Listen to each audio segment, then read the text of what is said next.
I'm Max. I work at Google on the Transit Real-Time team. We make the part of Maps that tells you where public transport vehicles are in real time. My 20% project is CodeJam. Today, Connie and I are going to walk you through a CodeJam problem called musical chords. Why don't you introduce yourself, Connie? Hey everyone, I'm Connie, and I'm a software engineer working on Google Photos. As Max said, we'll explain the musical chords problem and how you can solve it. You can try solving any of our problems at any time in practice mode on g.co/codejam. But for now, Max will explain the problem statement for musical chords. In this problem, we are trying to find the top 10 best possible notes that can be played on a circular harp. We have a circle with n points on its circumference. The circle represents the harp, and the points are the attachment points where we can fix strings. Each attachment point has an associated attachment value, which represents the amount of chord needed to attach there. If we want to play a note, we have to attach a piece of chord to two attachment points.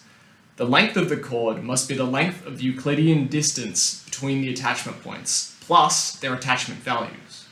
We want to find the top k pairs of attachment points by the length of chord needed to attach them.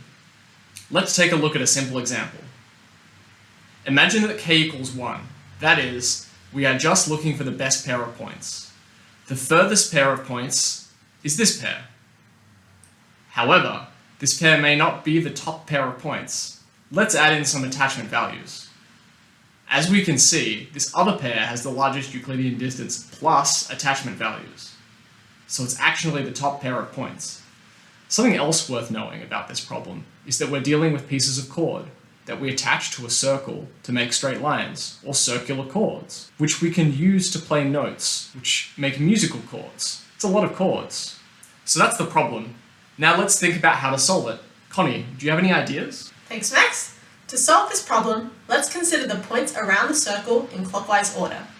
For each point P, we can fix P as an attachment point and try to find the other point Q that when attached to P will produce the best note.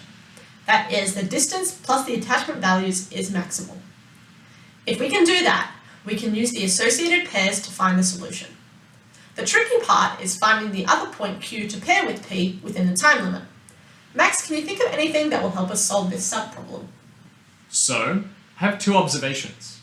First, if we only consider points that are within 180 degrees clockwise from our point P, we will still consider every possible pair of points at least once overall.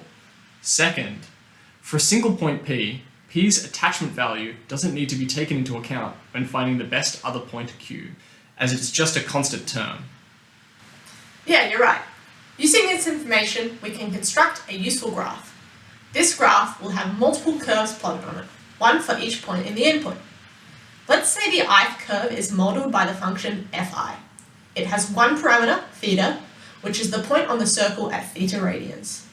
Fi is the Euclidean distance from that point theta to qi, plus qi's attachment value.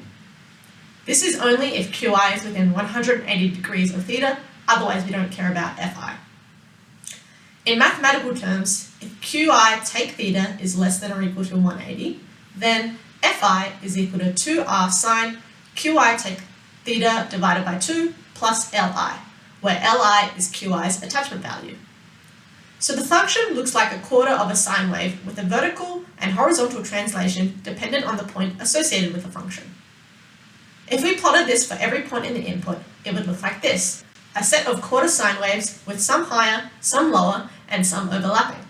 If we had this graph, for each point P in the input, we could look at where theta is equal to P and look at the maximum value across all the curves. But constructing a continuous graph in memory is basically impossible. Max, can you think of anything that will avoid using infinite memory? I do have another observation. If a single curve is ever the maximum across all curves, it is the maximum for a single range of values of theta.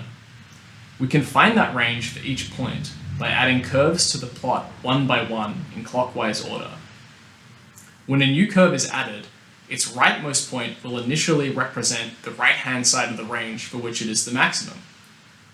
Then, we can binary search for the left-hand side, checking against the ranges of curves previously considered. Now, for each point P, we only need to look at the ranges for which each point is maximum. This can be done using two-pointer traverse on linear time. Since we need to binary search the left-hand side of the range for each point, the algorithm is n log n overall. Ah, I see. So we can find the best pair for each point using that approach. However, we need to find the top 10 best pairs overall, and they might not be a subset of the best pairs found using this approach. Once we have the best pair for each point, there is a way to find the top 10 best pairings overall. If you want to find out how, check out the full analysis on g.co/codejam. We hope this explanation of musical chords has helped you better understand the solution. Thanks for watching!